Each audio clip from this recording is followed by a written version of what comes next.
Teamet är ju den kompletterande medicinska och vårdkompetens som finns runt patienten med de olika yrkeskategorier som ingår i teamet.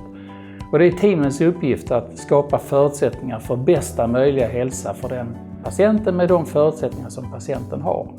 Och sjuksköterskan har en central roll som nav i det teamet.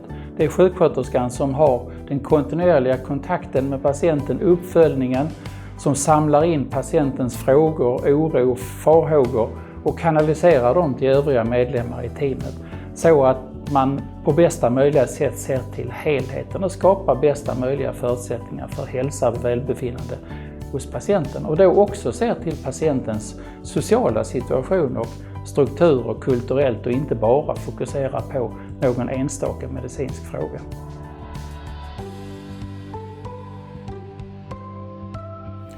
Därför att omvårdnad är ett vetenskapligt område och ett forskningsområde. Och det är sjuksköterskan som har den vetenskapliga kompetensen att kunna driva och utveckla omvårdnaden ur ett vetenskapligt perspektiv. Ingen annan yrkeskategori i teamet har just den kompetensen.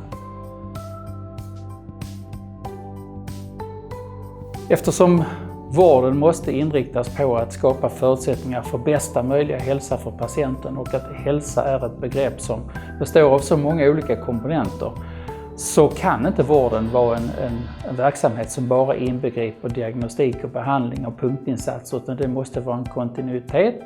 Och det är ju också så att 80% av hälso- och sjukvårdens arbete bedrivs gentemot patienter med långvariga sjukdomstillstånd, och då är kontinuiteten och samordningen och uppföljningen väldigt viktig. Och här har sjuksköterskan som del i vårdteamet runt patienten en helt central uppgift. Dessutom med en specifik omvårdnadskompetens. Så skulle man inte ha sjuksköterskor så skulle man förlora hela den delen utav vårdkonceptet och vårdtanken och behöva ersätta den med någonting annat. Men jag har väldigt svårt att se varför man skulle komma upp med en sån idé överhuvudtaget.